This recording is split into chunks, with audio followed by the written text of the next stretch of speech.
terima kasih pada teman-teman yang mengundang kami. Alhamdulillah ya.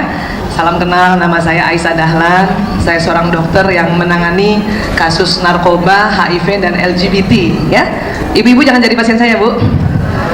Tapi kalau ada keluarga, tetangga atau siapapun yang kita kenal kena narkoba atau LGBT, tolong segera dibantu, bujuk mereka untuk berobat ya, karena bukan maunya mereka itu sebetulnya. Tetapi Indonesia sedang banyak masalah dengan hal-hal seperti ini. Maka agar anak-anak kita tidak menjadi korban, itulah makanya kita bersusah payah untuk belajar bagaimana jadi orang tua seperti saat ini ya. Ya, saya lahir di Jakarta 17 Desember tahun 1968, anak kedua dari 5 bersaudara. Ayah saya namanya Bapak Dahlan Hussein dan ibu saya Hermina Ishak. Dari kecil saya di Jakarta sampai SMA di Jakarta. Dulu saya sekolah di Al-Azhar, baru satu Al-Azhar, embun pagi belum ada, jadi nggak masuk sini ya. Ya. Kemudian saking niatnya jadi dokter, saya pilih Universitas Hasanuddin Makassar ya, karena waktu itu ada namanya jalur PMDK, jalur yang bisa masuk tanpa tes ya. Alhamdulillah selesai di Unhas, saya lanjut di Fakultas Kedokteran Universitas Gadjah Mada Yogyakarta.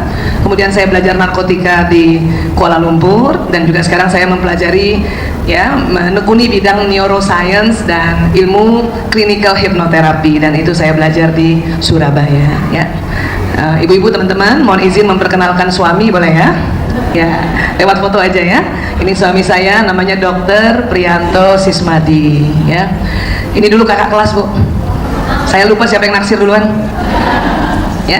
Kami beda usia 7 tahun. Kemudian kami di karunia putra putri. Saya mohon izin memperkenalkan. Yang pertama putra kami namanya Mas Lanang. Jadi bapaknya orang Jawa soalnya, jadi pakai nama Jawa ya. Alhamdulillah Lanang sudah dokter. Yang kedua Mas Priyo juga dokter. Yang ketiga Mas Kakung mahasiswa kedokteran saat ini. Yang keempat Mas Jaler kelas 11 SMA. Satu lagi ya. Nah, yang bungsu perempuan dikasih nama Dek Ragil SMP sekarang ya. Saya dulu pernah itu anak di TK, anak di SD, dan anak di SMP. Makanya tadi saya tanya teman-teman, siapa tahu ada yang kayak gitu ya. Ada yang anak kelima juga kayak saya, Bu. Saya cari temen nih. Nggak ada ya? Empat, ada yang 4. Oh, alhamdulillah. Cuma 1, Bu. Iya, oh ada 1, 2, 3, 4. Mau tambah lagi, Bu, biar 5, Bu. 3, yang anandanya 3 orang. Oh, 3 banyak ya. 1, 2, 3, 4, 5. Ya, 3, 2. Ya, oh, 2 Ibu ya. 2, 1, baru 1. Ini 1 biasanya anak mahal ya, Bu. Kalau masih bisa melahirkan tambah lagi ya, Bu. Anak 1 sama 5 lebih stres 1. Betul. Saya kasih tahu tuh. 1 nggak pulang Ibu bingung. Kita anak 5, 1 nggak pulang masih ada 4.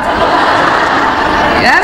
Jadi kalau bisa, saya tahu 1 anak mahal. Kalau masih bisa melahirkan, tambah lagi 1, minta sama Allah ya. Iya, baik.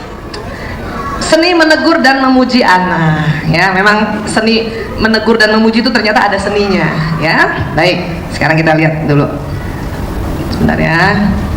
Ya, sebetulnya perlukah menegur anak? Perlu nggak, Bu? Perlu.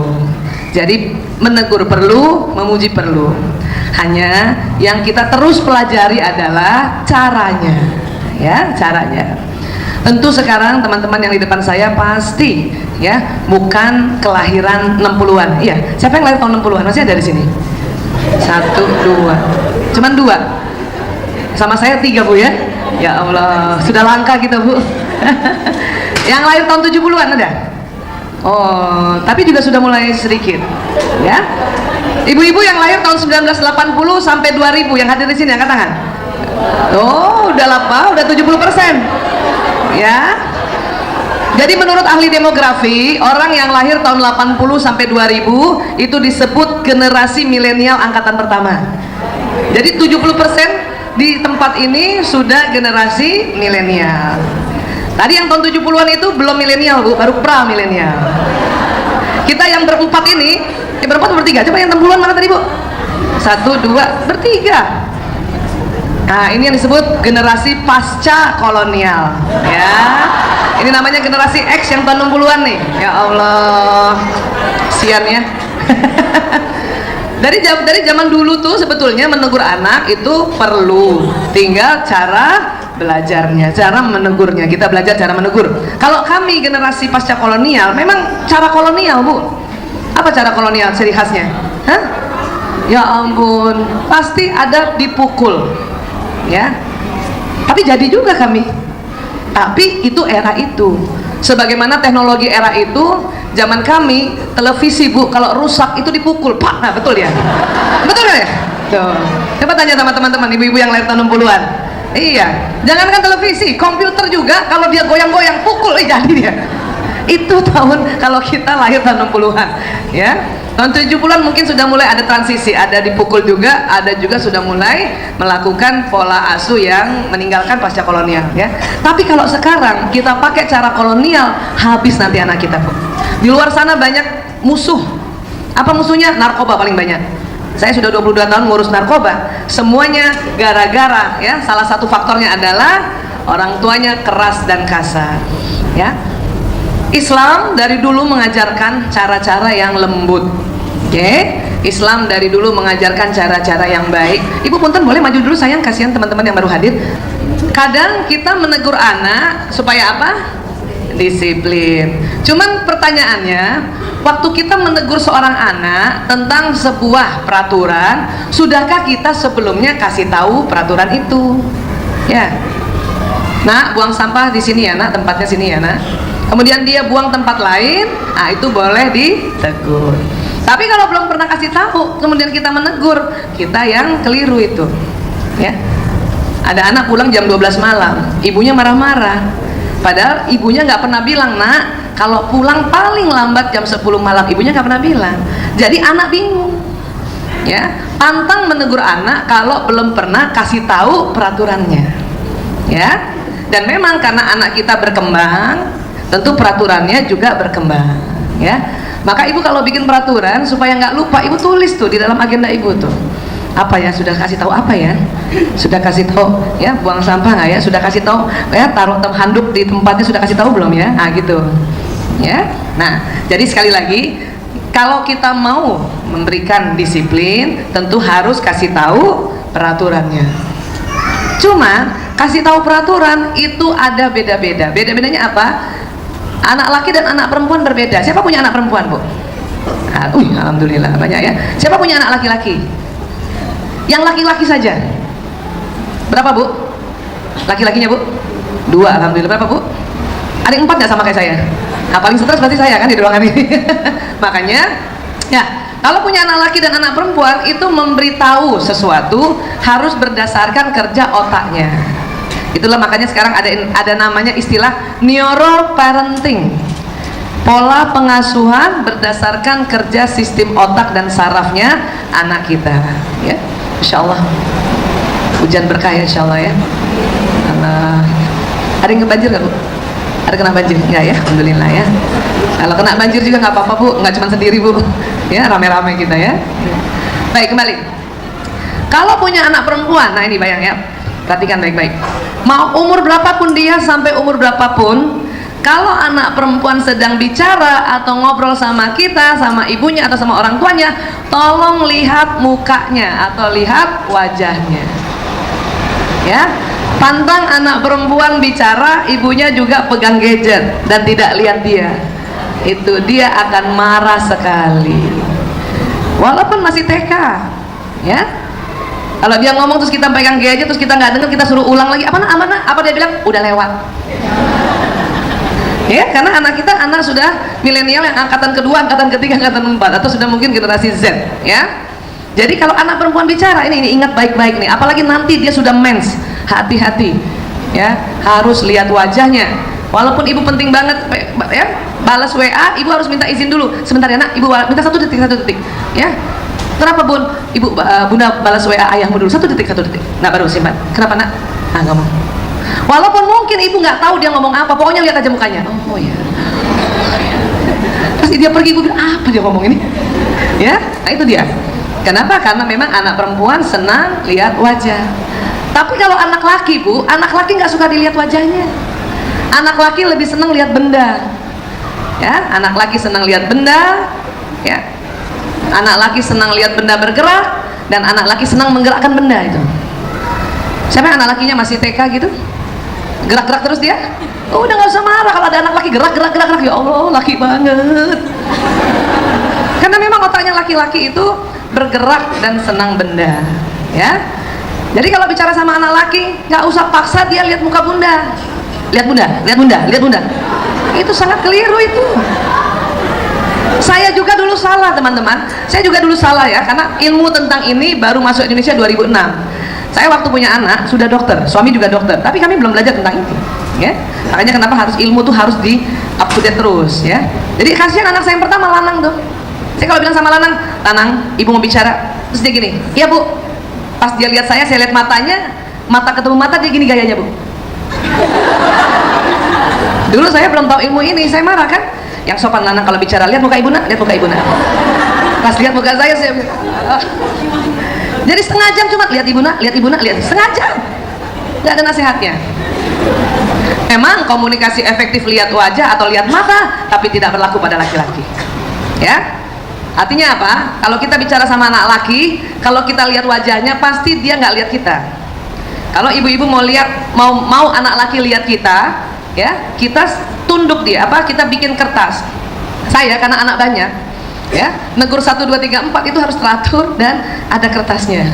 Jadi anak pertama waktu saya tegur Lanang, ibu minta, tulis di sini, Lanang, ya, rapikan tempat tidur ya, atau lipat selimut ya. Saya tulis begini. Waktu saya tulis sambil nulis begini, pasti anak laki lihat muka ibunya, ya. Tapi kalau ibu memang mau bicara lihat muka anak laki maksud saya, dan dia tidak lihat ibu, nggak usah marah. Ngomong aja bu, dia dengar. Cuman ngomong sama laki-laki nggak boleh banyak-banyak topiknya dan jangan berganti-ganti. Laki-laki nggak bisa lebih dari satu topik kalau kita ngomong. Jangankan anak laki, bapaknya juga. Ya? Bapak-bapak itu tersesat kalau ngobrol sama dua ibu. Kenapa? Topiknya ganti-ganti. Contoh ya, saya kasih tahu ya. Saya bilang sama suami saya, Mas, ya, saya antar anak-anak sekolah dulu, habis itu saya ada seminar, habis itu saya drop baju-baju tempat laundry, Mas. Nanti saya ke rumah sakit ada pasien, Mas, tadi sore ada temenmu telepon. Apa kata suami saya? Apa? Tukang laundry telepon saya. Karena kita bicara dalam satu kalimat ada topik lain. Laki-laki nggak bisa loh, ya. Laki-laki memang kalau cari jalan ya, dia bisa lewat cari jalan tikus, dia tidak tersesat. Tapi bicara sama perempuan sering tersesat. Jadi kalau bicara sama anak laki, sayang, ya, baju kotor taruh sini ya nak. Udah satu. Terus tanya dia, paham nak? Iya bu, cukup. Kita selama ini udah ngomongnya 1 jam, topik ganti-ganti. Kita tanya dia, ngerti nak? Iya bu. Coba ulang tadi ibu bilang apa? Suruh ulang anak lakinya. Maka anak laki bingung bu, maka mukanya dia begini. Terus ibunya so tahu, pasti nggak denger kan tadi bunda bilang apa? Makanya anak laki sering terzolimi oleh ibunya sendiri, karena kita nggak tahu tentang kerja otak laki-laki. Paham ya? Nah ini dulu nih, kita ngomong soal punya anak laki atau perempuan. Ya Allah. Terus apa lagi bu? Laki-laki tuh matanya beda sama kita. Mungkin teman-teman pernah dengar YouTube saya ya? Ada yang pernah dengar YouTube saya? Ya, nggak apa-apa, kita ulang ya. Ini mohon izin versi live. Ilmu kalau diulang-ulang makin paham ya. Laki-laki itu beda sama perempuan. Perempuan kalau kita lihat lurus masih bisa lihat kanan kiri. Coba teman-teman lihat lurus tuh. Masih bisa lihat teman di sebelah kanannya. Masih bisa lihat teman sebelah kirinya. Laki-laki nggak bisa gitu. Ya. Sudut mata perempuan lebar tapi ke depannya pendek. Laki-laki sudut matanya ke samping kiri kanan sempit, ke depannya panjang. Ya, ini. Kenapa ini? Karena ini perbedaan retina mata. Apanya yang beda? Allah menciptakan di retina mata itu ada namanya sel kerucut. Sel kerucut retina mata perempuan lebih banyak. Namanya juga kerucut kan? Lihat ke depan masih bisa lihat kanan kiri. Sel kerucut mata laki-laki di retinanya sedikit. Ya. Ini yang jadi berbeda. Sebetulnya untuk apa? Ini sebetulnya Allah sudah mempersiapkan kita ibu-ibu untuk bisa menjaga saraf, ya. Baik, kembali di sini. Jadi sudut mata perempuan bisa lihat kanan kiri. Coba teman-teman yang perempuan aja ya. Bapak-bapak nggak usah ya. Cuman satu ya, Pak. Tangan kanannya begini, Bu. Angkat tangan Ibu. Ibu semuanya. Semua perempuan yang ada di ruangan ini ya. Sejajar muka ya. Sekarang saya minta coba lihat jari tengah. Ya, sekarang matanya tetap jari tengah. Sekarang saya tanya, apakah masih bisa lihat teman yang duduk paling kanan? Masih bisa lihat teman yang duduk paling kiri? Laki-laki nggak bisa gitu. Tapi jangan juga ibu paksa nanti di rumah, ayah gini deh. Nggak usah. Ketahuan ibu yang ada pengen tes tuh. Nggak usah bu, kenapa? Ini penelitiannya ada di 2 tempat. Satu di Institut Psikiatri London dan di University California Florida. Ya, udah kita ikut aja peneliti itu ya. Nah, ini ternyata baru diambil hikmahnya apa? Perempuan ini memang pandai menjaga sarang. Ibu pernah nggak? Ibu masak, matanya dimasakkan, ada orang datang ibu tahu. Siapa tuh? Matanya dimasakkan loh. Ada orang datang ibu tahu. Pernah nggak ibu? Maaf, waktu nyusuin anak, mata kita di anak, ada tikus lewat, ibu tahu tuh. Ya Allah, tuh tikus. Kenapa? Karena sudut mata kita yang lebar. Laki-laki nggak begitu nih. Laki-laki ini memang Allah ciptakan ya matanya untuk berburu di luar. Makanya disebut mata hunter, mata berburu. Laki-laki memang tugasnya mencari nafkah di luar rumah memang. Ya, zaman dulu orang mencari berburu nafkah kan di hutan. Kalau sekarang kan antara gedung. Ya, makanya antar gedung itu naik motor kan, naik mobil, itu termasuk mata berburu itu. Makanya dari jauh tuh laki-laki sudah bisa lihat tempat di mana dia akan tuju, betul? Saya pernah jalan sama suami ya, suami saya bilang gini, udah mau sampai tempat tuh. Itu dia tuh, gedungnya udah kelihatan. Saya nggak lihat loh bu. Pernah ibu gitu bu? Karena kita pendek, ya, laki-laki panjang. Dan kalau siapa nanti sudah besar anak laki-lakinya bawa mobil atau suami bawa mobil ya, laki-laki, siapapun laki-laki itu, kalau dia sudah bawa setir, baik setir mobil maupun setir motor, itu hormon testosteron meningkat dan dia jadi laki-laki banget itu. Apalagi kalau dia mau ngebut karena matanya lurus, itu jagonya dia bu. Nggak usah ribut ibu. Karena banyak suami-suami mau ngebut, ibu ribut apa? Awas. Itu nggak suka bapak-bapak bu. Nggak suka sama sekali, nggak suka. Apalagi nanti kalau anaknya sudah bawa mobil bu, ya. Kalau nanti anak sudah bisa bawa mobil, ibu bawel terus kalau dibawa, besok-besok aja nggak mau ikut lagi. Dia nggak mau antar ibu lagi, ya. Kenapa? Karena memang jagonya laki-laki. Kalau ibu ya khawatir, ibu udah tidur aja deh. Yang sampai di rumah. Kalau perempuan bawa mobil pasti selalu mau lihat kiri kanan. Itu perempuan, ya. Dan laki-laki ini jagonya.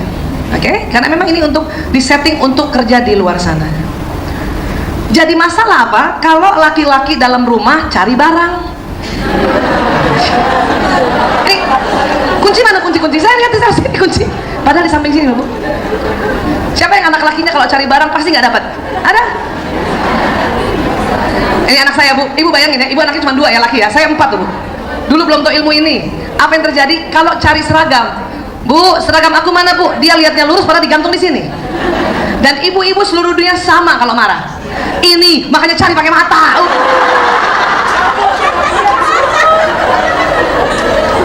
Bu, laki-laki kalau ibu bilang cari mata, dia cari pakai mata, dia tersinggung bu. Kenapa? Karena sesungguhnya sudah cari pakai mata, cuman dia lurus. Apalagi anak laki, pagi-pagi ibu marahin kayak gini, masuk sekolah pelajaran dari bapak ibu guru nggak masuk, ya. Jadi gimana dong Bu Aisyah? Dia cuma nyari-nyari pada di sampingnya, udah bantu aja. Kalau perlu nggak ngomong, ini loh sayang.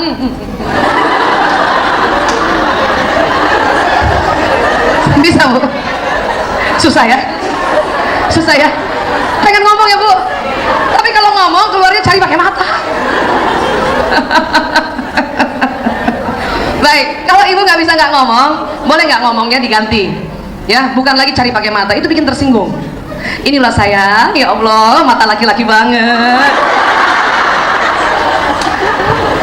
Itu lebih baik daripada cari pakai mata, cari dulu. Ibu tahu nggak? Saya di rumah pagi-pagi dulu bertengkar gara-gara apa? Suami buka kulkas, telur mana telur? Telur di mana bu? Samping, nggak lihat. Bayangin satu suami 4 anak laki gara-gara cari telur, nggak lihat karena di samping.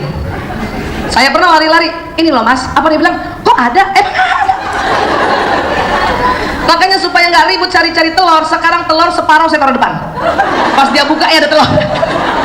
Kalau telur mentega, telur, susu, yang selalu laki-laki cari pagi hari taruh depan bu. Ya, karena memang laki-laki matanya lurus. Hah? Itu juga kalau kita janjian sama suami kan, ayah aku depan H&M. Pas dia lewat, ayah.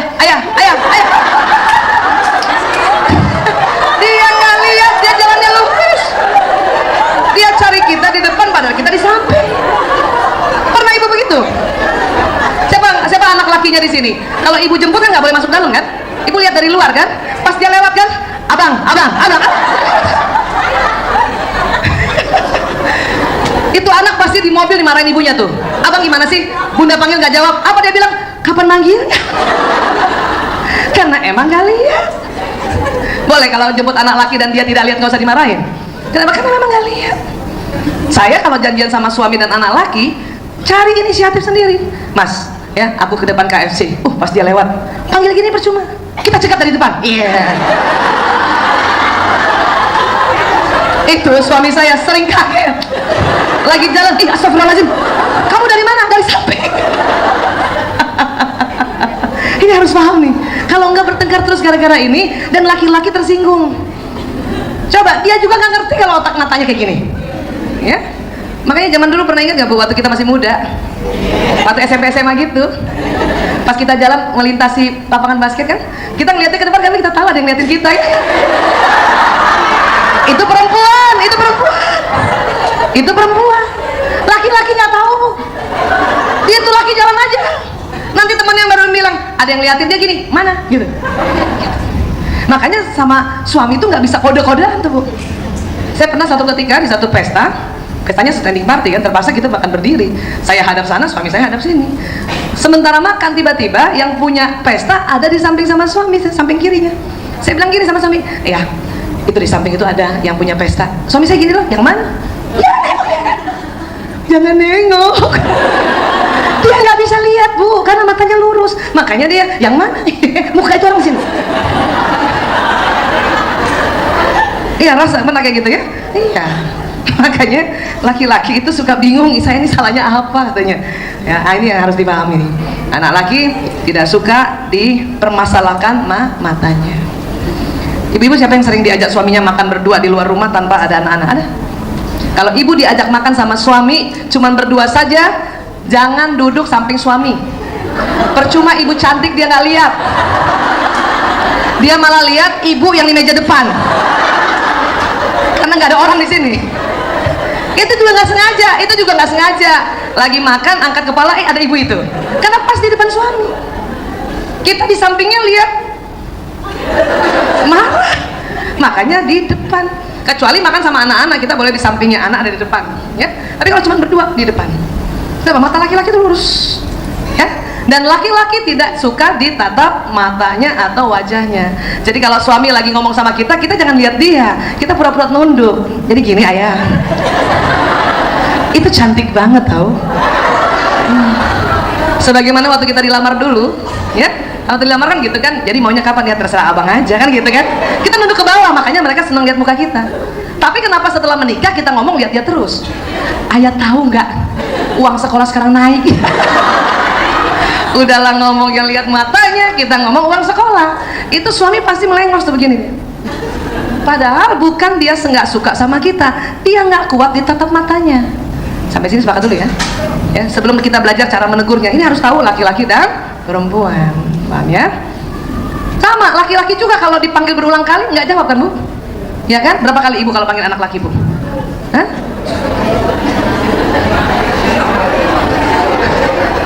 Ibu tahu nggak kenapa anak laki dipanggil nggak langsung jawab? Otaknya cepat konsentrasi Bu.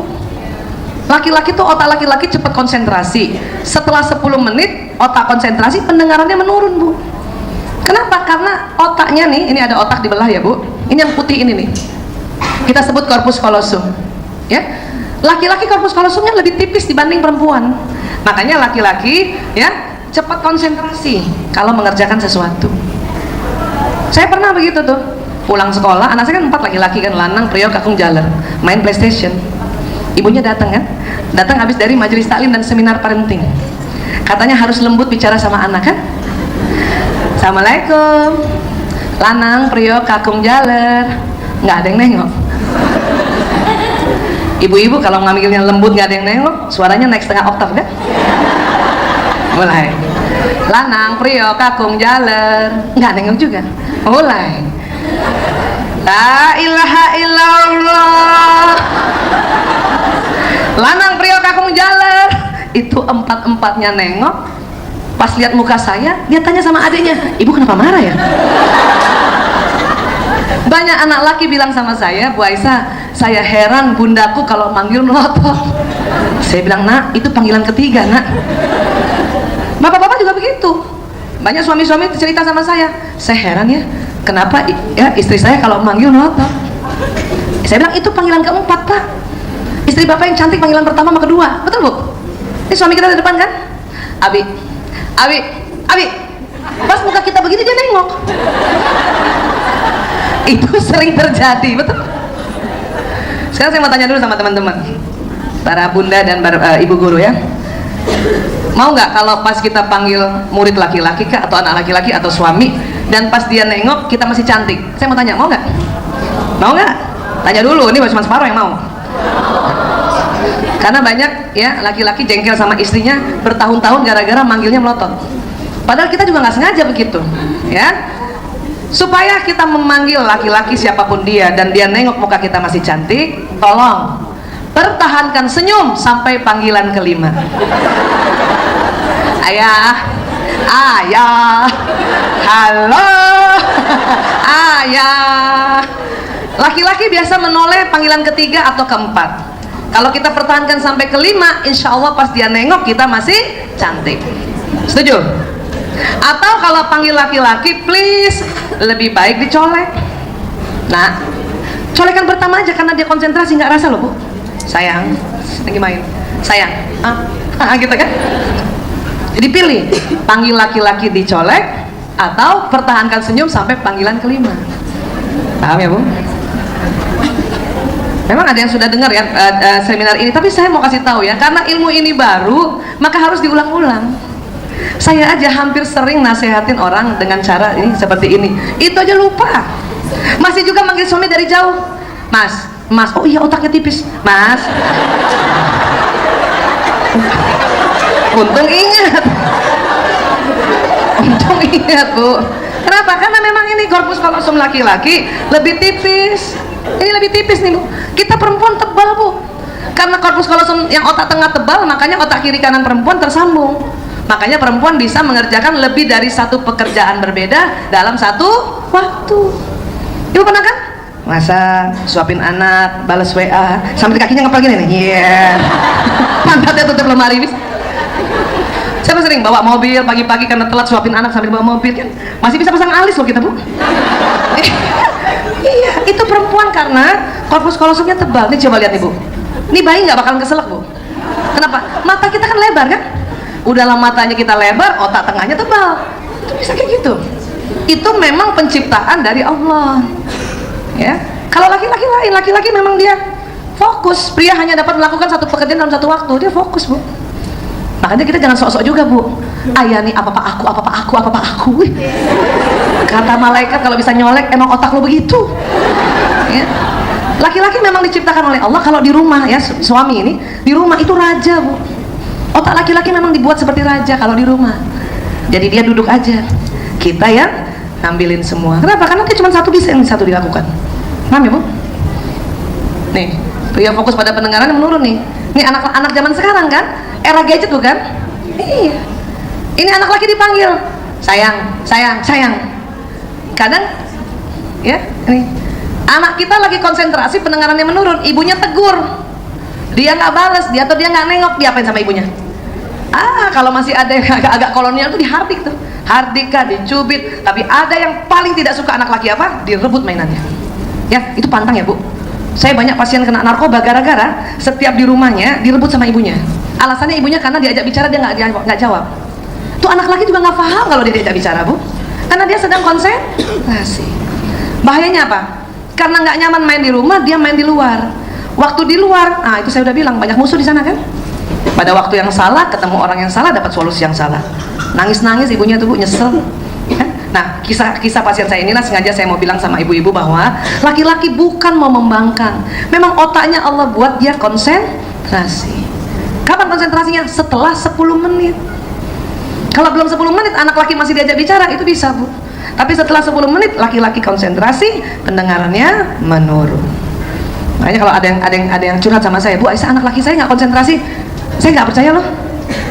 Ya, nggak percaya. Kenapa? Yang bikin anak nggak konsentrasi ibunya yang ngomong Bu. Ya, Coba minta sistem saraf, kita belajar sistem saraf. Dalam menegur dan memuji anak, ya, hati-hati menegurnya. Kenapa? Karena nih Ibu ya, ini otak manusia, untuk ke badan ada jalan sistem saraf. Sistem saraf ini Ibu kayak kabel telepon atau kabel listrik, ya. Apa yang ditangkap oleh panca indera akan jalan di sistem saraf. Apa yang diucapkan jalan di sistem saraf, apa yang dilihat jalan di sistem saraf, apa yang didengar jalan di sistem saraf, apa yang dipikirkan juga jalan di sistem saraf. Ibu dengarkan saya ya. Saya minta angkat tangan kanan tinggi-tinggi sekarang. Oke, bagus sekali. Lambaikan pada saya. Ya. Kenapa ibu-ibu mau? Kan Bu Aisyah minta tadi ya. Apa pesannya tadi? Angkat tangan kanan tinggi-tinggi sekarang. Maka kan tadi pendengaran ibu semua mendengarkan ya permintaan saya ini. Maka pesannya lewat telinga jalan. Karena mintanya tangan kanan, pesannya jalan di sistem saraf tangan kanan. Maka tadi semua tangan kanan ibu melambai. Waktu saya begini, ada beberapa ibu yang sistem penglihatannya peka, dia ikut begini, ya. Tapi nggak semuanya.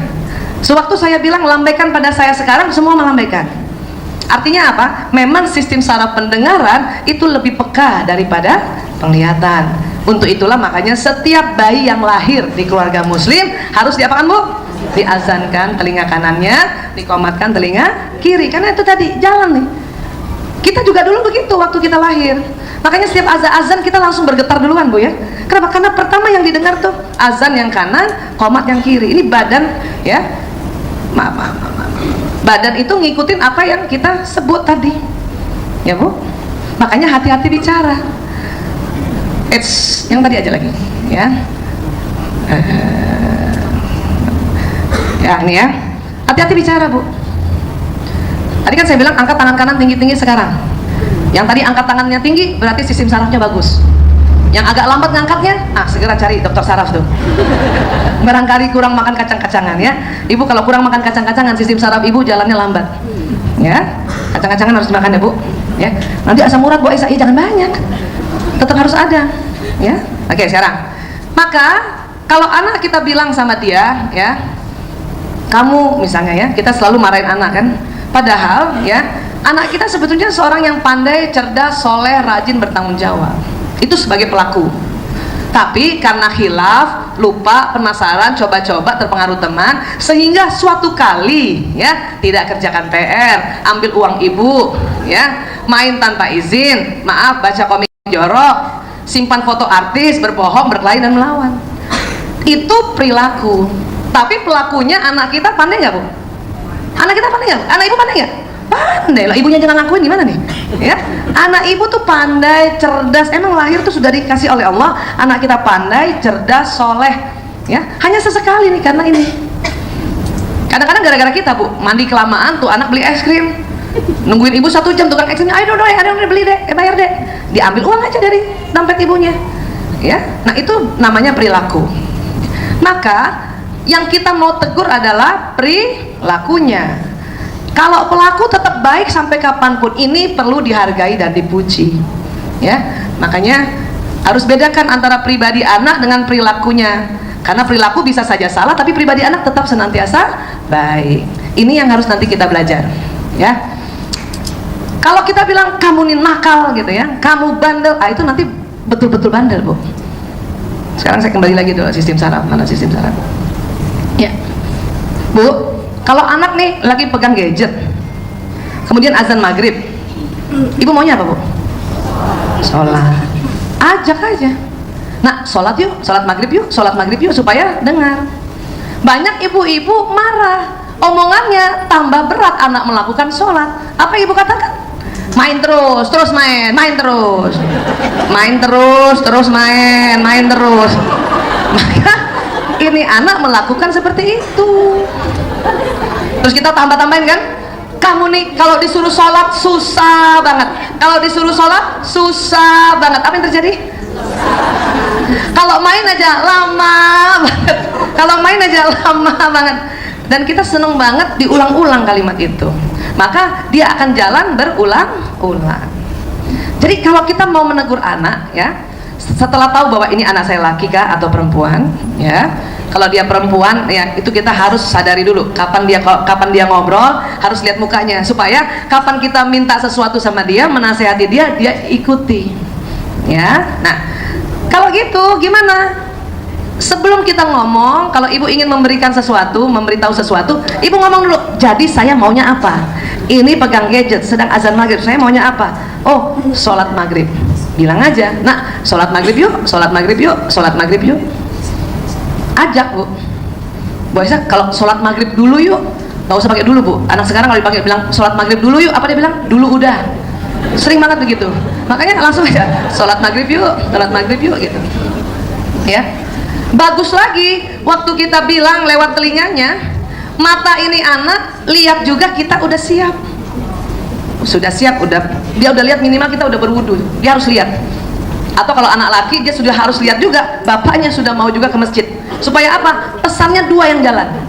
Satu dari telinga lewat sistem saraf ini, dan kemudian pesan berikutnya dari mata, kedua matanya, maka akan jalan di sistem saraf. Dua pesan yang jalan di sistem saraf mempercepat anak itu melakukan apa yang diminta.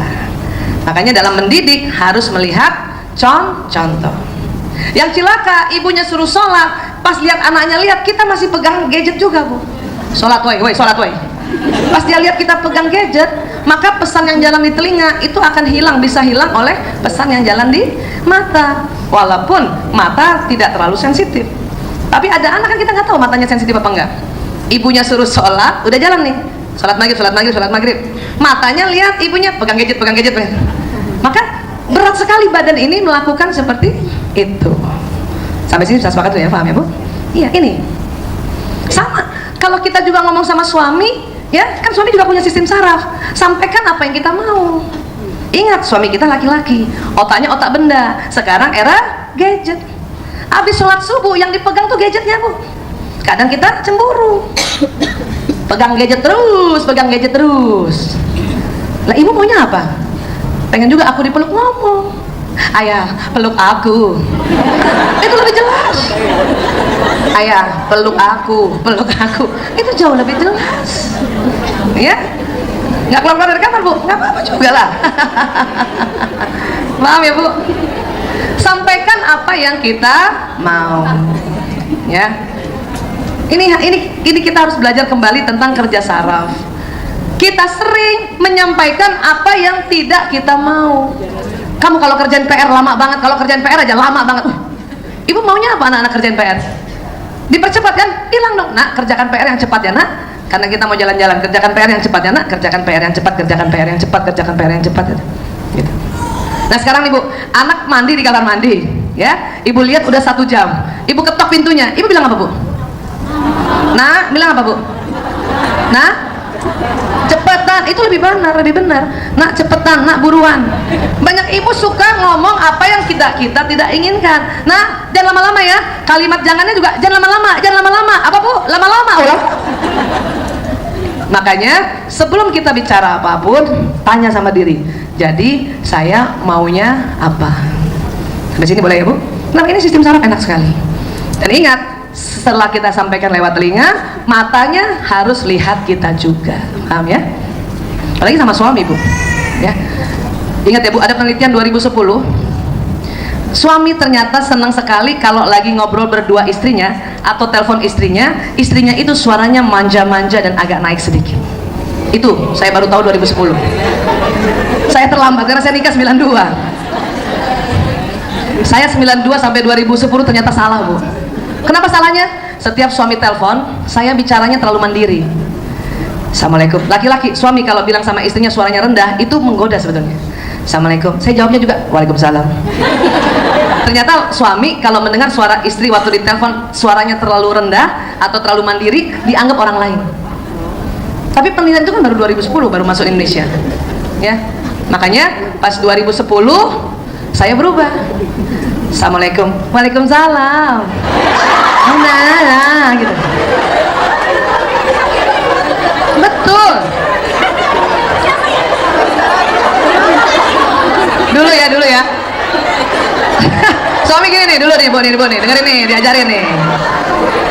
Dulu. Kamu di mana? Dulu. Kamu di mana? Aku di kantor. Ayah di mana? Dulu gitu. Suka dimandirin suaranya, padahal buat laki-laki yang jadi suami itu dianggap orang lain. 2010 beda. Kamu di mana? Aku di kantor. Ayah di mana? Ada. Siapa yang kalau ditelepon suami sudah bisa manja-manja kayak gitu? Teruskan itu, lanjutkan. Yang belum bisa belajar. Jangan terlambat kayak saya terlalu terlambat 92, guys. Ya. Ibu tahu nggak? Saya tuh susah payah loh. Kenapa? Kebiasaan mandiri, jadi manja kayak gitu, itu belajar setengah mati, Bu. Ya. Ibu tahu saya belajarnya dari mana? Nonton film Korea. Ibu, perempuan Korea kalau ngomong manja gitu kan? Annyeonghaseyo, 감사합니다, Waalaikumsalam, sama nggak? Betul Bu, saya 5 tahun terakhir juga konsultasi ibu-ibu yang suaminya direbut pelakor. Kenapa? Maaf, karena istrinya terlalu mandiri. Pelakor-pelakor itu dia cuma pakai gaya perempuan biasa aja, ya. Makanya suami yang terlalu mandiri istrinya, suatu ketika mendengar sekretarisnya kah atau orang di luar sana perempuan suaranya manja-manja kayak Korea tadi, itu dia merasa saya harus lindungi wanita ini. Sekarang ibu pilih, ibu yang mau dilindungi atau wanita lain? Belajar manja-manja tadi, ya. Walaupun awalnya suami kita pasti kaget. Sama, suami saya juga dulu kaget. Kenapa? Bayangin istrinya sejak 92 sampai 2010 mandiri banget. Ya, suatu ketika ini harus cuman berdua ya. Berdua. Dulu kalau saya berdua ngobrol di kamar, ayah, aku mau bicara. Dulu tuh. Kirain bagus kayak gitu tuh. Ternyata salah. 2010, ayah, aku mau ngomong. Ibu tahu nggak? Suami saya kaget dan mukanya begini, hah? Tetapi lama-lama dia seneng, ya. Dan ingat, ini kalau hanya berdua. Jangan depan cucu, ayah. Depan mitra kerjanya kita ngomong kayak gitu, nggak usah, ya. Itu perempuan banget, Bu. Hanya kalau kita bekerja, misalnya bekerja di kantor kah, jadi apapun, kalau bos kita atau mitra kerja laki-laki kita itu, atau bos pimpinan kita laki-laki nggak suka mitra kerja perempuannya suaranya manja kayak gitu, nggak suka, dianggap tidak intelek. Dia lebih senang suara yang mandiri. Ya Pak, baik Pak, terima kasih Pak, rapat saya sudah siapkan Pak. Itu dianggap intelek. Sebetulnya pimpinan laki-laki nggak suka mitra kerjanya ngomongnya, Bapak, rapat udah siap. Dia nggak suka, apalagi istri bos kalau dengar, tambah nggak suka itu. Karena itu haknya istri, ya. Jadi kita kalau kerja di kantor, please harus yang di bawah, ya. Karena itu hak istri, itu yang ngomong, memang gitu, ya. Paham sampai sini ya? Dan menurut penelitian, suami senang kalau istrinya minta uang, Bu. Mau direkam? Penelitian tahun 2010 di University California, Florida, otak laki-laki yang menjadi suami senang kalau istrinya minta uang. Siapa yang sudah selalu minta uang sama suami? Lanjutkan. Ya. Yang belum, karena bekerja, please latihan. Saya juga dulu salah, karena saya pikir kalau saya pakai uang sendiri kan nggak ganggu suami kan, artinya bantuin dia kan. Ternyata itu salah. Makanya pernah sebelum 2010 suami saya bilang sama temennya apa, duit gua mah nggak kepake, bini gua duitnya banyak. Dulu saya dengar merasa, kenapa sih dia gitu? Malah marah saya. 2010 baru saya tahu bahwa laki-laki memang otaknya Allah kasih senang memberi nafkah. Makanya 2010 minta uang, Bu. Walaupun ya Allah telat banget ya, 92 sampai 2010. Tapi dengan cara yang manja-manja tadi. Akhirnya saya juga nggak setiap hari minta uang, karena dia tahu juga saya punya uang. Jadi kalau mau keluar kota minta uang, ya. Nah, kayak kemarin saya mau ke Ternate, saya baru pulang dari Ternate tadi malam, ya. Waktu Jumat gitu tuh, Kamis malam, ayah, aku mau ke Ternate minta uang. Ngomongnya segitu. Dan ingat Bu, walaupun suami kita suka, tetap respon mukanya rata.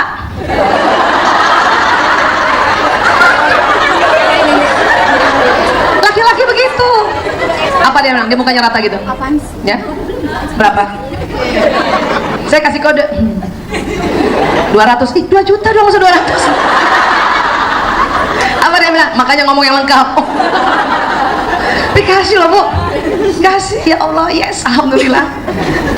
Kenapa? Kalau suami istrinya jarang minta uang, bahkan nggak pernah minta uang, suatu ketika ketemu perempuan di luar sana minta uang, maka dia merasa saya dibutuhkan oleh perempuan itu. Mati kita.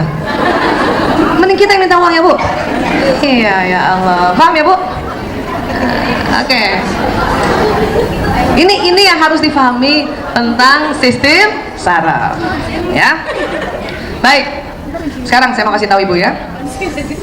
Boleh nggak misalnya kalau anak melakukan sesuatu, ya, kita tegur? Boleh. Ada namanya teguran 1 menit. Nah, ya. Jadi kalau kita menegur anak-anak perilakunya, itu 1 menit aja, Bu. 1 menit aja itu dibagi 2. Setengah menit pertama tegur perilakunya yang keliru untuk tumbuhkan perasaan bersalah. Setengah menit kedua puji perilaku anak sebagai perilaku yang baik, agar harga diri pribadi anak dengan citra diri tetap positif. Bisa, Bu, negur setengah menit doang? Makanya kita belajar. Kenapa? Karena era sekarang era baru, era milenial, era digital, ya. Kita orang tua sering kalah dengan digital yang dibuat oleh orang-orang berdasarkan kerja otak, ya. Suatu ketika anak saya dulu Lanang, kalau ini memang ilmunya udah agak lama saya belajar sebelum belajar otak pria wanita. Nah, jadi ada salah sedikit tapi sudah benar sedikit, ya. Waktu itu Lanang masih TK, ya, itu umur 5 tahun, ya. Biasanya saya jemput jam 11, dia ada di sekolahnya. Suatu ketika saya jemput jam 11, dia nggak ada di sekolahnya. Wih, saya panik dong, ya. Loh, kemana? Kata gurunya tadi ada di sini kok, ya. Ah, ya sudah, saya pulang aja. Waktu itu kan belum ada HP biasa, ya, masih telepon rumah yang di, ya. Nah, kemudian dia pulang jam berapa, Bu? Jam 5 sore. Waduh, ya. Ini anak jam 11 dijemput, jam 5 sore pulang. Apa yang terjadi, Bu? Tuh, itu dari jam 11 sampai jam 5 tuh dudak. Kemana ini anak, ya? Kan gitu. Ternyata dia pergi sama temennya ke warnet. Nah, dulu kan kalau kita main game harus ke warnet, kan? Nah, bayangin tuh anak TK lah, Bu. Ya. Untuk saya belajar ini. Assalamualaikum. Waalaikumsalam. Udah susah juga senyum nih. Udah pengen marah nih, ya. Ya sudah. Maka karena harus tegur setengah menit, saya di ruang tamu saya ada jam besar sekali. Jadi anak saya suruh berdiri di situ. Ya. Setengah menit pertama saya tegur Lanang perilakunya. Lanang, ya, dan sampaikan pesan saya, karena dari jam 11 sampai jam 5 saya kan takut, ya. Lanang, ya, ibu takut kamu tadi ibu jemput nggak ada, kan gitu, ya. Atau boleh juga ibu marah kenapa kamu pulang jam 5 sore, ya. Jadi yang disampaikan apa? Pesan saya. Ibu marah, ibu takut, ibu khawatir, ya, itu namanya pesan saya. Banyak sering kita apa yang kita bilang, kamu selalu bikin ibu marah, ya, ada kata selalu lagi, berarti itu anak dari lahir dong, Bu, bikin ibu marah. Kamu bikin ibu kesal. Nah, kamu bikin ibu kesal, itu mereka tersinggung, ya. Yang marah siapa? Kita. Yang takut siapa? Kita. Tuh anak nggak takut, orang lagi di warnet. Makanya Lanang, ibu takut kamu pulangnya terlalu sore. Oke? Nah, setengah menit ini biar dia tahu bahwa oh, ibu saya takut. Kenapa? Karena saya pulang terlalu sore dan tidak bilang sama dia. Jadi kita harus bilang, kamu nggak bilang sama ibu takut. Nah, itu dia harus tahu itu. Setengah menit berikutnya harus dipuji perilakunya, Bu. Ini susah loh. Habis marah suruh puji perilaku. Maka pakai istighfar. Astagfirullahaladzim. Kombinasikan dengan tarik nafas. Astagfirullahaladzim, ya Allah. Kan dia mumpung dia nggak lihat karena dia tunduk, kan. Setengah menitnya harus kita bilang, sebab Lanang selama ini kalau ibu jemput, Lanang ada di sekolah, ya. Atau kalau Lanang pergi, Lanang telepon ibu. Itu setengah menit aja sudah, ya. Setelah itu apa? Kita harus kasih kesempatan dia untuk menjelaskan. Ibu, tadi aku minta tolong temennya ibu, aku telepon ibu, tapi ibu nggak angkat. Nah, berarti saya juga ada kesalahan di situ. Oke? Nah, apa yang terjadi? Karena perilaku ditegur setengah menit, ini justru masuk di memorinya bahwa oh, saya kalau seperti ini bahaya. Oke? Tapi kalau kita terus-terusan bilang kamu selalu terlambat, kamu selalu terlambat. Ingat sistem saraf tadi? Apa yang terjadi? Maka dia akan selalu terlambat. Oke? Setengah menit memang kita harus pakai untuk dia tahu yang mana sih yang keliru. Ya. Dulu kalau saya nggak pakai ini, itu nggak bisa setengah menit, Bu, merepet, Bu. Kamu dari mana, Lanang? Selalu terlambat. Kalau terlambat ibu bikin sesal. Kamu nih kayak bapak kamu aja nih, selalu juga terlambat. Dasar orang Jogja selalu terlambat. Ini nggak setengah menit itu, Bu. Ya. Apa yang terjadi? Anak saya kalau ditegur terlambat dia terima. Tapi kalau bapaknya orang Jogja, itu salah ibu katanya. Karena kita selalu setengah menit itu, kalau kita tidak batasi kita akan merepet. Nah ini anak bingung, saya salahnya apa? Yang telat itu atau karena bapak saya orang Jogja? Dan ingat, anak laki-laki nggak boleh lebih dari satu topik dibicarakan sama dia. Ingat tadi ilmu kita, anak laki tuh. Anak perempuan bisa juga pakai ini, ya bisa juga. Setengah menit tegur perilakunya, ya. Ini betul-betul harus dipelajari. Kenapa? Mau nggak mau, karena anak kita sudah masuk era digital atau era milenial. Saya dulu sama orang tua saya nggak dapet beginian, ya Bu ya, yang lahir tahun 60-an, Bu. Boro-boro di setengah menit. Ya Allah, udah seharian dimarahin, pakai kayu dipukul. Tapi sekali lagi, zaman itu pola asuh kayak gitu lumayan, Bu, masih jadi juga saya dokter, ya kan? Yang seperti saya bilang tadi kan, TV zaman itu, Tuti Aditama gerak-gerak ya, saya pukul belakang, pak, betul ya. Nah, itu zaman itu. Sekarang mana ada TV boleh dipukul, Bu? Nggak bisa. Mana ada komputer kita pukul baru dia jadi? Nggak bisa. Itu teknologinya, apalagi ya manusianya. Makanya kenapa Rasulullah SAW mengatakan didiklah anakmu sesuai zamannya. Teknik ini cukup ampuh, ya. Tapi saya senang sekali. Nah, ini Mbak Wiwi keluar ya. Ya, pakai teknik yang dipakai ayat, ya, surat Ali Imran ayat 159. Ini yang Islam ajarkan. Kalau tadi ya para pedagogi yang mengajarkan, ya, para psikolog yang mengajarkan, dan kita bisa kombinasikan. Kenapa? Al-Quran nggak pernah kalah dengan zaman. Apa yang Allah ajarkan sama kita? Bismillahirrahmanirrahim. Maka karena rahmat dari Allah, engkau bersikap lembut terhadap mereka. Jadi disuruh apa, Bu? Lembut.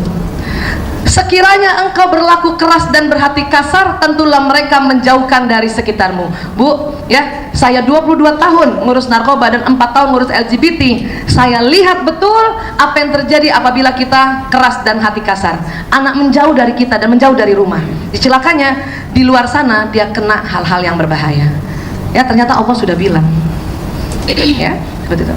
Jadi kita harus lemah lembut, ya. Bu Aisyah, saya udah ngomong lembut, tuh anak masih songong, ya kan? Allah apa bilang? Maka maafkanlah mereka dan mohonkan ampun bagi mereka, tuh Bu. Ya, anak kita nih, Bu. Kita udah ngomong lembut, dia masih nangis, ya. Kita harus bilang apa? Ya Allah, saya maafkan anakku ini, ya Allah. Dan harus sebut namanya, Bu. Ya, apalagi yang anaknya banyak kan, anak banyak kan? Ya Allah, saya maafkan anakku Fulan bin Fulan ini, ya Allah. Dia guling-gulingan di mall, ya Allah. Dan langkah berikutnya apa? Allah minta mohonkan ampun bagi mereka, ya Allah, ampuni dia, ya Allah. Ya, jadi kita disuruh itu dulu, baru Allah minta apa? Dan bermusyawarahlah dengan mereka dalam sesuatu urusan. Baru tanya tuh anak, itu termasuk musyawarah. Kalau kita tidak mengikuti perintah Allah untuk 3 langkah ini, ya, lemah lembut, kemudian maafkan dan mohonkan ampun, dan kita langsung musyawarah, akhirnya bertengkar. Betul, Bu? Siapa yang punya anak di bawah masih TK? Di bawah 5 tahun ada? Sering nggak diajak ke suatu tempat atau ke mall, dia minta es krim, kita nggak kasih, dia guling-gulingan, Bu. Kalau kita langsung musyawarah, tanya sama dia, maka kita pun tensi lagi tinggi. Apa kita bilang? Kenapa? Serem banget. Kita tuh udah malu kan, Bu. Kenapa? Pengunjung mall kalau lihat anak-anak gulingan, itu lucu tuh. Dia lihat anaknya, langsung cari ibunya mana. Itu otomatis, Bu. Makanya kita langsung gerah banget kan. Dikasih lagi. Jadi kalau gitu apa? Pakai Ali Imran 159. Ya. Minta lemah lembut dulu. Memang, Bu, ibu nih, orang tua sama anak kandung, ya, itu maunya cepet, tau nggak, Bu? Tapi sama anak orang lain kita masih bisa lebih lembut, betul, Bu? Makanya dalam pendidikan kita nggak bisa didik anak seterusnya seharian sama kita. Makanya kita titip ibu guru, ya, bapak ibu guru kan orang lain, bukan?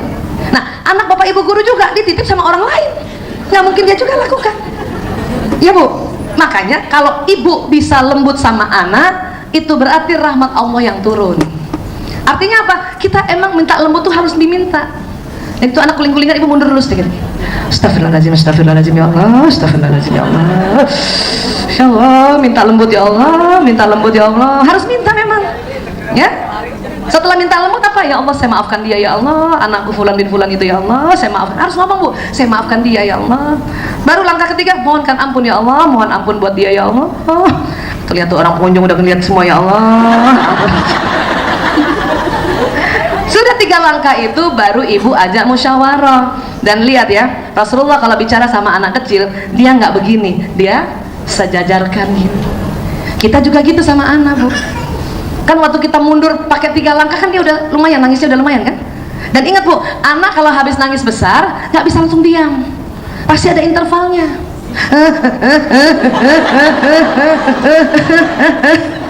Iya Bu, ibu harus paham itu. Jangan gara-gara itu ibu diam, diam, suaranya nggak lembut lagi. Ya Allah ya. Kenapa sayang? Kenapa sayang? Aku mau es krim. Hah? Nah, musyawarah Bu. Ibu kalau anak lagi pilek mau es krim dikasih nggak?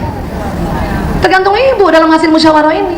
Ingat ya Bu, bermusyawarah dengan mereka dalam suatu urusan. Kemudian apabila engkau telah membulatkan tekad, maka bertawakal pada Allah. Sungguh Allah mencintai orang yang bertawakal.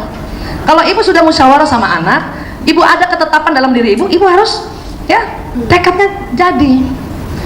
Aku mau es krim, kita bilang 2 hari lagi ya sayang. Sekarang 2 hari lagi. Ibu harus tekad itu. Banyak ibu-ibu 2 hari lagi ya sayang. Sekarang. Ya oke sekarang. Nah, itu anak akan menangkap ibunya bisa dimanipulasi. Ya. 2 hari lagi. Sekarang 2 hari lagi. Sekarang 2 hari. Tapi kita tetap lembut. Ini latihannya lu. Tapi Bu, karena kita sudah minta rahmat Allah ya, minta lembut, Allah yang turun kasih ke kita, kasih sayang kita itu. Oke? Setelah itu kalau ibu memang mau 2 hari lagi, ibu alihkan perhatiannya. Ayo kita pergi makan aja Yuna yuk. Nasi goreng enak banget loh. Tapi ingat, setelah 2 hari, walaupun dia pilek dan dia masih minta lagi, kasih nggak Bu? Kasih. Karena ibu sudah janji. Yang bikin sakit tuh bukan es krimnya Bu, kita yang ngomong. Entah sakit. Ibu ingat kan, sistem saraf membawa pesan yang didengar. Entah sakit ya. Es krim tuh nggak pernah bikin sakit Bu. Ya, yang bikin suka luka di leher itu justru yang bunga esnya. Jadi kalau ibu belikan es krim, ya bersihin dulu bunga esnya. Dan sampaikan kata yang baik-baik. Ini es krimnya nak, insya Allah kamu bahagia sehingga kamu sehat. Nah gitu. Kadang kita udah ngasih masih mencela. Sakit.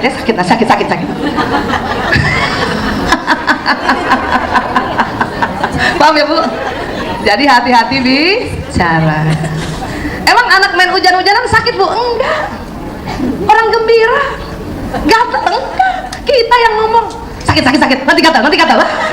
Kita yang ngomong nanti gatal, kita yang ngomong nanti sakit. Maka itu yang terjadi. Kenapa? Apalagi omongan ibunya. Sistem saraf anak sama dengan sistem saraf ibu. Artinya apa? Kalau ibu yang ngomong, cepet banget masuk ke dalam telinganya dan jalan di badan. Ya Bu? Jadi kita pantang mencela anak kita. Kalau orang lain gimana Bu Aisyah? Biarin aja orang lain Bu. Kenapa? Sistem sarafnya beda. Jadi kalau kita udah baik-baikin anak, tetangga kita, atau maaf, tantenya Kak, atau siapapun di luar dari kita, celah dia, ya, itu tenang aja Ibu. Nggak mempan. Tapi kalau ibunya yang ngomong, langsung mempan. Ya. Emang sistem saraf itu ya persis banget anak dengan ibunya. Bahkan bapaknya marah aja Bu, kalau ibu nggak setuju kata-kata bapaknya, ibu pantang tegur bapak di depan anak. Itu laki-laki nggak suka. Ya, langsung ibu diam aja. Kalau bapaknya marahin dia, ya kan kita udah belajar bahwa kita nggak boleh ngomong yang buruk. Bapaknya bilang, kamu ini nakal banget ya. Dalam hati kita, nggak kena. Kenapa? Emang nggak kena. Kenapa? Yang kena tuh kita kalau ngomong kayak gitu. Banyak orang tua, banyak ibu-ibu merasa saya udah baik Bu Aisyah, tapi bapaknya tuh masih songong. Biarin aja Bu. Ya. Dan kalau kita tegur suami di depan anak, itu tambah runyam. Ya, tambah kacau itu. Bahkan anak kita nanti disiksa karena dianggap ibunya belain anaknya. Udah diam. Oke? Terus apalagi yang bisa kita lakukan? Nah, kita gabungkan tadi bahwa teguran setengah menit kita pakai cara ini. Sebelum kita tegur setengah menit, kita minta apa? Satu, minta apa Bu? Minta apa? Sama Allah supaya rahmat Allah turun? Lembut, bersikap lembut. Kedua apa yang lakukan? Maafkan mereka. Maka bilang, saya maafkan dia ya Allah. Ketiga apa? Mohonkan ampun ya Allah, ampuni dia ya Allah. Keempat baru musyawarah. Hasil musyawarahnya kita suruh apa Bu? Bulatkan tekad dan tawakal tu Allah. Ya, kalau sudah tawakal, pas anak 2 hari lagi dia masih pilek minta es krim, kan udah tawakal Ibu. Kasih. Sampaikan kalimat yang bagus. Ya. Artinya apa? Ya. Apapun psikolog katakan atau pedagogi katakan cara-cara, tetap kita baliknya harus ke Al-Qur'an. Kenapa? Ini lebih power. Ya kan? Al-Qur'an kan sudah dari sejak kapan? Ya, artinya mau kolonial kah, pasca kolonial kah, atau mau milenial, tetap kita basicnya dalam mendidik, terutama kalau ingin menasehati anak, menegur anak, pakai Ali Imran 159. Setuju? Bu Aisyah, ini cuma anak aja? Enggak Bu, sama suami juga gini Bu. Ibu mau ngomong sama suami, mau tegur dia kan? Ya, ibu harus itu, ya Allah, berikan ya Allah lemah lembut ya Allah. Saya maafkan dia ya Allah, saya maafkan dia ya Allah. Ada foto perempuan lain di dompetnya ya Allah. Saya maafkan dia ya Allah. Ulang-ulang, kalau ibu belum lagi plong itu kata saya maafkan dia, ya ibu ulang-ulang ya Allah. Dan perlu sebut namanya ya Bu, ya Allah saya maafkan suamiku ya Allah, fulan bin fulan ya Allah, gitu. Dan ampuni dia ya Allah, ampuni dia ya Allah, ampuni dia. Nah, baru nanti ajak musyawarah. Kalau mau ajak musyawarah sama laki-laki Bu, ingat ya, ada caranya juga. Apalagi kalau sudah jadi suami. Sampaikan kapan ibu mau ngomongnya dan berapa menit. Ayah, misalnya ini masih maghrib ya, habis isya aku mau ngomongnya 5 menit aja atau 10 menit aja. Oke? Laki-laki senang diberitahu seperti itu. Karena kalau ibu tidak beritahu apapun, ibu ngomong sambil lalu, dia tetap akan pegang gadgetnya. Ya? Tapi kalau kita bilang, ayah nanti habis isya, habis sholat isya aku ngomongnya 10 menit aja. Oke. Dia akan dengan rela simpan gadgetnya 10 menit kita ngomong. Walaupun nantinya jadi 2 jam, ibu tetap bilang 10 menit aja. Ibu jangan sampaikan dalam bentuk jam. Ayah, nanti aku mau ngomong 2 jam. Oh, nggak jadi. Jadi sampaikan dalam bentuk menit. Setelah itu jadinya jam, itu di luar kendali kita. Oke? Iya, baru kita ngomong, ya. Ayah maaf, aku tadi menemukan foto aneh. Di mana? Paham ya Bu? Bu, bersyukur laki-laki matanya lurus dan pendengarannya menurun Bu. 5 tahun perselingkuhan yang saya dapat itu, ya, itu karena, maaf ya, suaminya asik chatting sama perempuan lain, karena matanya lurus, dia nggak dengar dan dia nggak lihat istrinya di samping. Dan ibu-ibu tuh selalu begitu. Karena nggak kebaca di foto, baru di zoom dulu, baru dilihat. Untung juga laki-laki begitu Bu. Maka terbongkar perselingkuhan gara-gara, ya, karena laki-laki kan kalau udah lah matanya lurus nggak lihat, kalau sudah konsentrasi pendengarannya menurun bukan? Istrinya di samping dia nggak lihat. Alhamdulillah, itu syukur banget loh Bu. Ya, terbongkarnya gara-gara gitu. Kalaupun terbongkar, itu memang harus segera dibawa musyawarah. Tetap pakai Ali Imran 159. Dalam musyawarah ibu juga harus bulatkan tekad. Ibu mau apa sebetulnya? Mau kembalikan suami, ibu harus bulat tekadnya. Bu Aisyah, saya nggak tahan Bu Aisyah, sudah berkali-kali gitu. Ibu maunya apa dong? Habis itu kalau ibu ambil bulatkan tekad, tawakal tu Allah. Apapun keputusan selalu ada konsekuensi. Ya, hal ini masalah perselingkuhan ya. Oke, pegang ini ya Bu. Ya. Bu Aisyah, terus gimana ya Bu Aisyah? Saya kan gimana, susah banget deh mau ngomong sama suami, pasti dia marah. Iya Bu, laki-laki Bu, otak tengahnya memang tipis, tapi ada yang namanya otak di sini nih, namanya hipotalamus. Ya, pegang dulu Bu sini Bu. Ke dalam ke sana, nanti saya kasih lihat gambarnya ya. Dia segitiga ke dalam, ada namanya hipotalamus. Ya. Rupanya hipotalamus laki-laki 2,5 kali lebih lebar dari perempuan. Ya. Apa fungsi hipotalamus? 1, menjaga keamanan. Berarti lebih hebat siapa Bu jaga keamanannya? Ini hipotalamus nih. Ini pasti di jidat kita yang sini nih.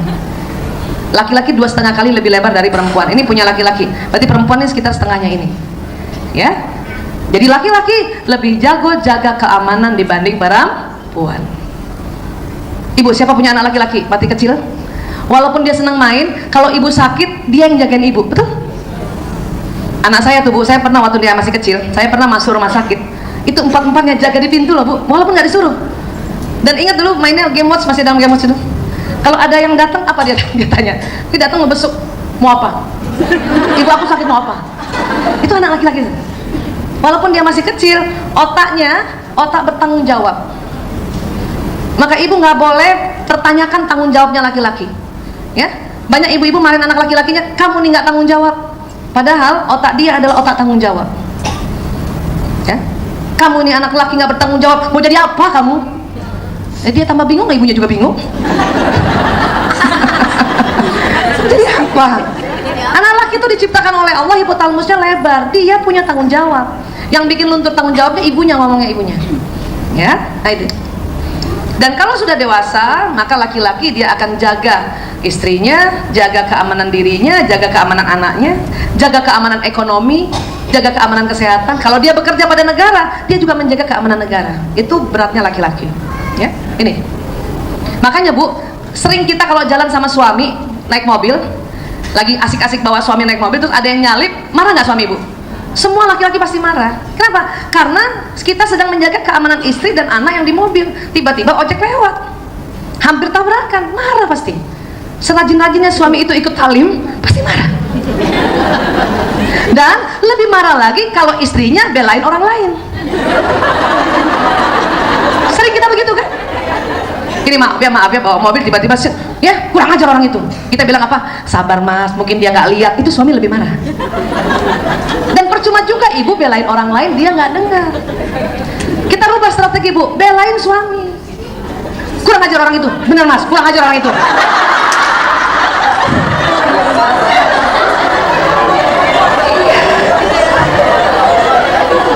Gak ada matanya tuh ojek itu, iya Mas, gak ada matanya tuh ojek itu. Karena memang kita harus support suami. Ini namanya mensupport, bukan ngomporin. Kalau ngomporin, kurang ajar Mas sama orang itu, kita kejar Mas, itu ngomporin. Babu, pantang belain orang lain, itu yang bikin marah lagi laki-laki. Atau pas dia lagi begitu, kurang ajar orang itu, istighfar Mas, itu dia nggak suka. Nggak suka laki-laki digitukan. Jadi gimana Bu Aisyah? Ibu aja yang istighfar. Udah mau ngerem, hampir tabrakan, astagfirullahaladzim, nanti istighfar kelima ibu, suami ngikut. Jadi jangan suruh dia. Laki-laki hipotalamusnya lebar, ini yang membuat laki-laki itu kayak raja. Ya, ini kalau nggak tahu berantem terus gara-gara ini Bu. Paham ya? Sama satu lagi, kalau laki-laki lagi mau antar kita, walaupun dia pakai waze cari jalan dan 2 kali nyasar, itu pantang ibu suruh berhenti dia. Mas berhenti Mas. Mau ngapain berhenti? Pas berhenti kita buka jendela kan? Maaf, tanya maaf, mungkin ada tukang parkir di situ. Mas, jalan Kamboja di mana? Kata tukang parkir, lurus bundaran belok kanan. Ayah, lurus bundaran belok kanan. Apa kata suami? Udah tahu. Kenapa? Pantang tuh. Dia sedang mencari jalan dan ingin menjaga keamanan kita. Ya, padahal kita bantuin karena mau bantu dia, bukan? Tapi buat laki-laki tersinggung Bu. Kenapa? Ibu lebih percaya orang lain daripada dia. Dan kemudian kalau ibu tanya sama orang yang lebih rendah levelnya, lebih tersinggung lagi Bu. Jadi gimana Bu Aisyah, kan kita mau nolong. Ibu harus minta izin suami. Ayah, aku bantuin tanya ya? Gak usah. Oke. Lumayan kita jalan-jalan sama suami ya. Makanya saya kalau lagi jalan-jalan kerja gini, mau pergi tausiah atau pergi seminar, nggak mau suami yang nganter, takut durhaka. Orang lain aja yang nganter ya. Walaupun misalnya kalau kita pun nggak ada, anak nggak ada, laki-laki cari jalan, dia bisa nanya loh Bu, kalau dia sendiri. Tapi kalau dia ada istrinya, ada anaknya, itu nggak bisa. Oke? Nggak bisa. Dia harus menjaga keamanan anaknya dan istri. Oke? Nah, karena bukan apa-apa kalau kita belain orang lain, tambah marah Bu, ibu tambah kesel lagi. Apalagi, ini pusat lapar dan haus. Berarti cepat lapar siapa? Laki atau perempuan? Laki-laki. Pantang, nah ini punya anak laki ya, yang sudah mulai dia bisa diajak bicara ya. Pantang nasihati anak laki dalam keadaan perut kosong. Dia nggak dengar. Apalagi anak udah SD Bu, ya. Saya sering kalau mau nasihati anak laki, saya ajak makan di luar, ya, supaya nggak dengar yang lain. Dan kalau ngajak satu-satu aja Bu nasihatinnya. Anak saya tuh hafal Bu. Kalau diajak makan di luar, apa dia bilang? Pasti ada peraturan baru mau keluar nih. Pasti kita ada yang mau ditegur nih. Tapi dia dengar. Sementara makan sudah 3-4 suap, kita ya ngobrol di situ. Dan kalau suami kita pulang atau anak laki pulang ke rumah, pertanyaan yang paling dia senang adalah, ayah udah makan? Abi udah makan? Kakak udah makan? Kenapa? Karena sesuai otaknya nih. Walaupun dia jam 2 malam Bu pulang, tanya, ayah udah makan? Udah, alhamdulillah. Jam 2 malam sih. Yang susah kalau dia bilang belum.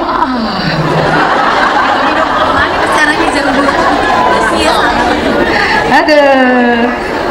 Paham ya? Tapi tetap harus tanya itu ya. Makanya makan minum suami atau anak laki harus terpenuhi. Oke? Nah itu hati-hati. Apalagi, maaf, ini pusat syahwat birahi.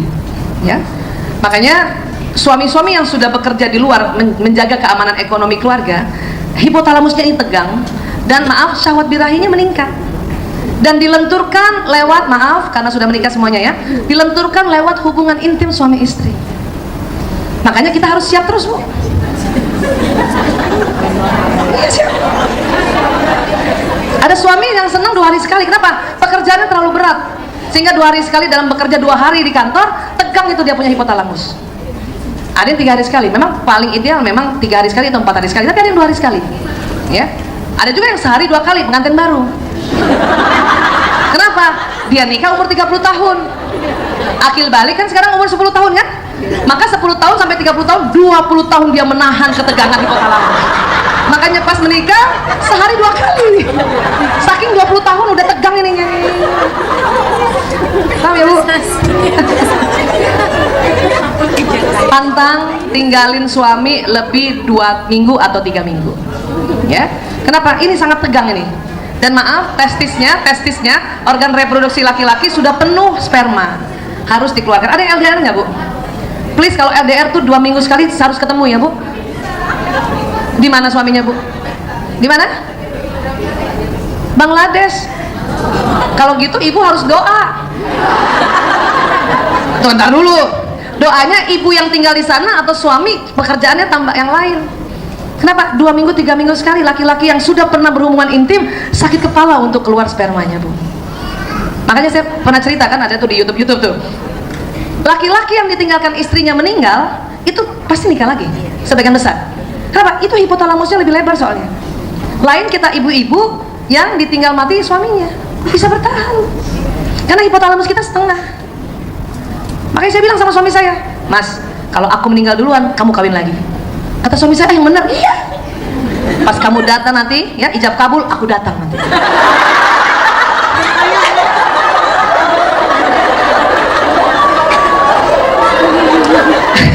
Ibu, pernah kita baca kitab Alam Arwah nggak? Kalau kita meninggal, yang masuk di tanah tuh badan kasar kita Bu. Ya, ruh kita, arwah kita nggak mati. Bahkan sering malam Jumat itu dapat izin dari Allah untuk lihat rumah. Apa susahnya nanti kalau suami saya menikah, saya bilang sama Allah, ya Allah, bolehkah aku datang? Insya Allah dia datang. Suami saya tanya, mau ngapain? Aku mau tahu siapa gantiin gue. Terus nanti kamu duduk di mana? Di sampingmu. Ibu, perempuan itu emang kepo Bu. Udah mati aja kepo, mau tahu siapa pengganti. Terus saya bilang, nanti pada saat kamu malam pengantin, aku berdiri di pintu kamar.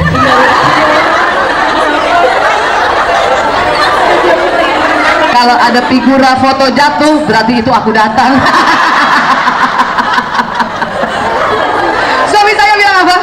Kamu nih ngizinin apa nakut-nakutin? Bukan Mas, begitulah perempuan, pengen tahu juga siapa penggantinya ya, jagoan siapa. Cuma saya udah mati duluan. Itu karena hipotalamus. Paham sampai sini ya Bu ya? Iya. Jadi sekali lagi, karena memang hipotalamus laki-laki lebih lebar, anak laki-laki kita itu dia bertanggung jawab Bu. Ya, dia jago jagain kita. Ya. Kalau ibu selalu bertanya terus, kamu kenapa nggak jagain bunda? Kamu kenapa? Itu nanti lama-lama hipotalamusnya tipis, mengecil. Maaf, itulah nanti bisa jadi gay. Gay itu lahir dalam keadaan normal ya Bu, hipotalamusnya lebar sebagai laki-laki Allah ciptakan. Cuman karena tekanan-tekanan dalam kehidupannya, ya, kemudian dia ada orientasi seksual yang berbeda. Harusnya senang sama laki-laki, ini jadinya mainnya sama perempuan. Itu lama-lama hipotalamusnya kecil. Makanya maaf, gay itu nggak bisa jaga keamanan. Kalau maaf ya, di antara kita misalnya ada gay, kalau ada gempa, gay yang lari duluan. Gempa, oh lari duluan ya. Tapi kalau laki-laki sejati, dia nggak lari duluan, dia selamatkan yang perempuan dulu. Itu laki-laki sejati. Ya. Jadi sekali lagi Bu, tolong pada anak laki-laki, saya lebih tekankan pada anak laki. Kenapa? Otak kita tuh beda sama dia. Ya, maka ingat dia punya hipotalamus yang lebih besar. Apa fungsi hipotalamus tadi? Yang pertama, menjaga keamanan. Kedua, pusat lapar dan haus. Ketiga, pusat syahwat birahi.